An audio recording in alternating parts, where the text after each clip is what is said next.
Hi guys, not you, not me here. Just quickly showing you the GPS that I use. This is the Garmin GPSmap 62S. The S stands for the ability to add a SD card into it so you can have more storage. Okay, so I've had this now for 3 years. It's seen a lot of use and a fair bit of abuse. First off, this is quite an expensive unit. Now that it's been out for a while, you may be able to pick up better deals or discounts on it. One thing to note is that you may be up for purchasing an additional map. So when I bought this, I actually ended up purchasing the Australia-New Zealand topo map, and that was $200. So that's quite a bit to add to what is already a reasonably priced GPS. Okay, the other one that you may have to consider is purchasing a case for it, although it does come with a attachment here so you can carabine it to yourself, which I don't like. It's swinging around, and remember, this is an expensive unit. Garmin didn't have a great number of options, especially if you want to attach it onto your pack strap. In the end, I ended up going for a Maxpedition pouch. In this case, this is the Maxpedition 5-inch clip-on phone holster. Okay, and even without the clip on it, it's quite secure with the elastic around the side. Okay. And I usually don't like these sorts of clips, but in this case it works out rather well. Even if you don't like that, you can take it off. There's straps on here so you can put some sort of molly attachment like a malice clip or something in.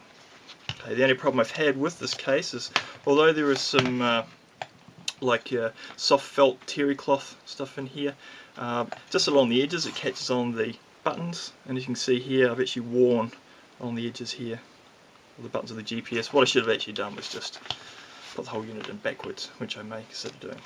Okay. Right, so as I say, it's been seen a fair bit of use and abuse. It's been dropped, trodden on, dunked.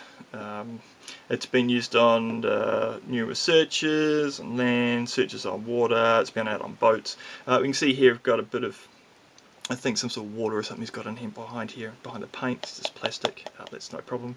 I don't love the fact that there is a a rubber covering here for the mini USB, but I haven't had any problems with it, to be honest. I try and avoid it getting wet where I can, but I haven't any problems when it has been. So very good.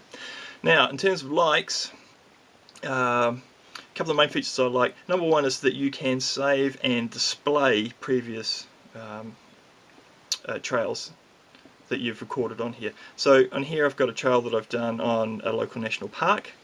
And so what you can do while you're out and about, obviously the GPS will show the trail of where you've been and where you currently are.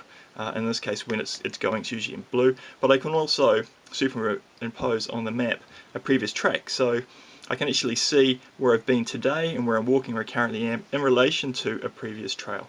So if you were on a trail that you've worked on before, you can bring it up. Am I still on the right trail? If you're at an intersection and you can't remember which way you go, you can refer to the trail that you saved previously. Really good feature, and I use it quite a lot. The next one is, okay, on the map, and this is the usual display you'll see on the map. Obviously that's where you are and which way you're pointing, etc.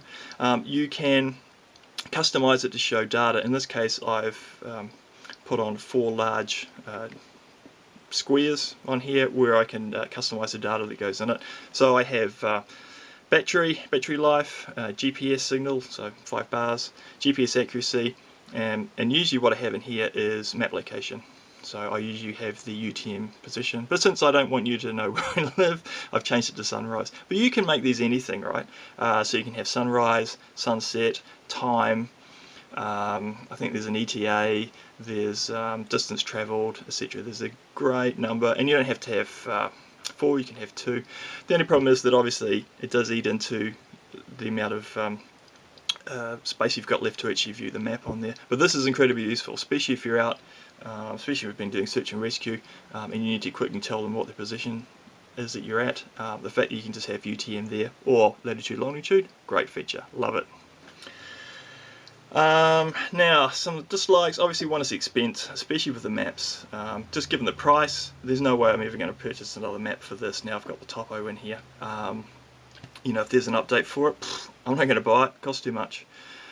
It does have street-by-street tracking on it. I have used it once. Obviously there's no sound in here, so that makes it hard, but I did use it in Christchurch during disaster. I was in a suburb, I didn't know where I was, and I used that to get back to the place I was staying, just following the street directions. So it does have that feature as well. It's really nice. One thing that I really don't like to put me off is the software comes with it. So there is a software called GPSmap, very basic, very fundamental. Yeah, it sort of works, but it's just too hard work, and so what happens is I don't share maps where I perhaps should. I've done a little bit of work with it, but to be honest, I just use the functionality in the GPS. So overall, great unit, is expensive. However, I think if you do use a lot of the features in there and you do use it a lot, I think in the long run it's a good buy. If you're a bit more casual user, it's an awful lot of money, I think, to spend on something you occasionally use. Anyway, I do recommend it. I like it. Like I say, I've had it 3 years, used it a lot, and I expect it to be going for many years to come. Okay guys, hope you like that. Cheers.